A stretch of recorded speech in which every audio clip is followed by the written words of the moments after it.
Yeah, especially it's been their best shooters who've had the hardest time. Harrington, Gallo, Flalo. Somehow Andre Miller, though, knocking down threes.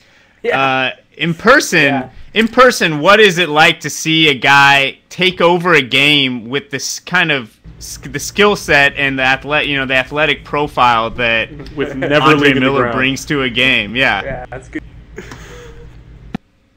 Athletic profile. I like that. They're always so worried about the jitterbug point guard, the Westbrook. And look, Ramon Sessions just isn't that good of a defensive point guard. And I think that's something that was a little bit overlooked when they got him. And, he was exposed too, just like Fisher was against some of those quick point guards. And Miller's size, I think, gave him some problems. And just sort of the overall savvy. I mean, the Lakers, they didn't play hard. They didn't play smart. And again, they don't really know. I mean, I thought it was going to be Lawson who would give them tons of problems. And he did in one game of this series. But to see Miller also give them problems just doesn't lead to a lot of confidence. I mean, how are they going to stop Russell Westbrook if they can't stop either Miller or Lawson? Yeah. Well, that's something I've wondered about is you see the Nuggets go to that two-point guard lineup because that's where they really flourish and make things chaotic.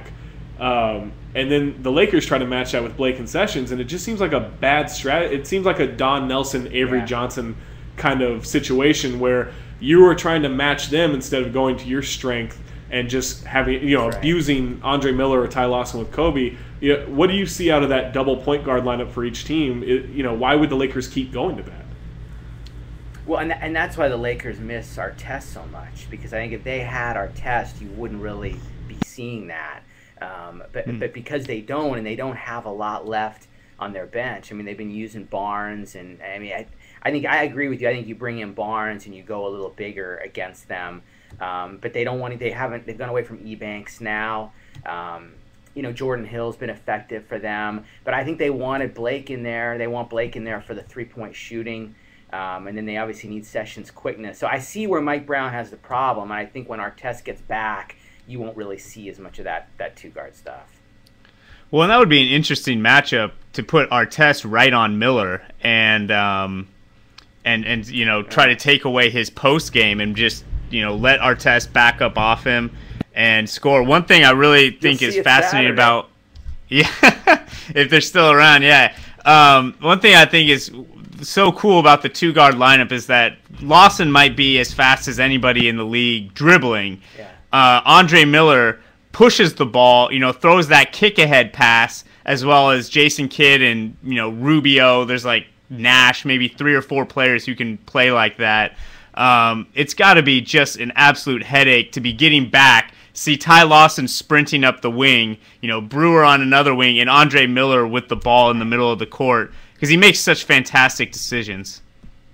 And that was the thing for the Lakers was, can we get back on defense, transition defense, and is Bynum committed enough to doing that? Gasol also, and look, the Lakers lack speed, they lack youth, and that was George Karl's point. Is this thing wears on?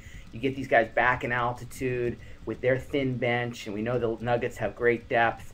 That the advantage might tilt back a little bit to the Nuggets, and I think exactly what you said. I mean, those passes that Miller's making up the court with McGee and Fareed running, you need a committed Bynum and Gasol to be getting back in transition. And in Game 5, they just kind of looked like they mailed it in. George I Karl wonder has if just been they... such Sorry, a... go ahead, Zach.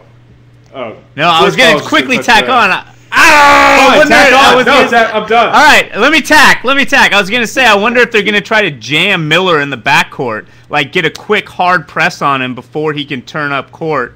Something college teams do with point guards like that. Just put Blake on him and say, as the shot goes up, just go find Miller, jam him, make him take a couple dribbles before he can look up court, and so that we don't get a that hit ahead. Yeah, I mean, especially if they did that late, I think that's a good idea. I mean, I don't know how much the altitude really matters. If doing something like that would, wear a guy like Blake out, if he was doing that all game or not. But I definitely think if it gets going the way it did the other night, I think that's a good call. The problem with the Nuggets is who knows. I mean, it could be someone we haven't even talked about. A guy like Gallo could he's due to go off in one of these games. And that's one of these things about those deep teams with no stars. I don't know about you guys, but I always think those teams have no chance in the playoffs. But now, looking at the Nuggets in this series, it's kind of like it shows they're hard to prepare for. I don't think that. I mean, I still don't think the Nuggets really have a chance to win the series. But the way George Karl handles that team, he really kind of got sick of hero superstar ball and went to decided we can't have this guy, so we might as well get better at every position and go deep and just run teams off the floor. He seems like such an interesting figure to cover in this series. How do you think that he has adapted, as the series goes on? It almost seems like it's playing right into his hands. I mean, he loves it. He loves this team. He relishes it. It's like almost a spiritual leader. Yeah, exactly. I mean, these stories are incredible, guys. I mean, sitting there in the press conferences, you get a Sonic story every day. Some story from 96 or 97. I mean, Sean Kemp has made more appearances in these press conferences than Gallo or Locke, as far as stories go. And I was with him the week after they traded Carmelo. I had a long time with him in his office, and he showed me this thing that his daughter had made where it said, you should like your team. And every word was misspelled. You should like your team. And I saw him recently, and he still feels that way. He loves not coaching Carmelo Anthony. He just loves he's not part of Denver anymore. And I think every time he walks into the locker room, you just see him smiling. And I think part of it is that he's overcome cancer, and part of it is that he's overcome Carmelo Anthony. And so he loves the depth that team has. And what are you implying, Lee? He just loves the way they play. He loves what he said, getting away from that. He said he loves that. He kind of talked about resenting how coaches go to ISOs late in games all the time, and felt like there should be other ways to look at offense and other ways that he should think about the game. And this team has given him all those options. And the other thing is, no one has a leash. Someone's not playing well, they're gone. And they sit, and he's got somebody else to roll in there. So it's not your typical contending team, but I think he's gotten more of a kick out of this team than any he's had for the past decade.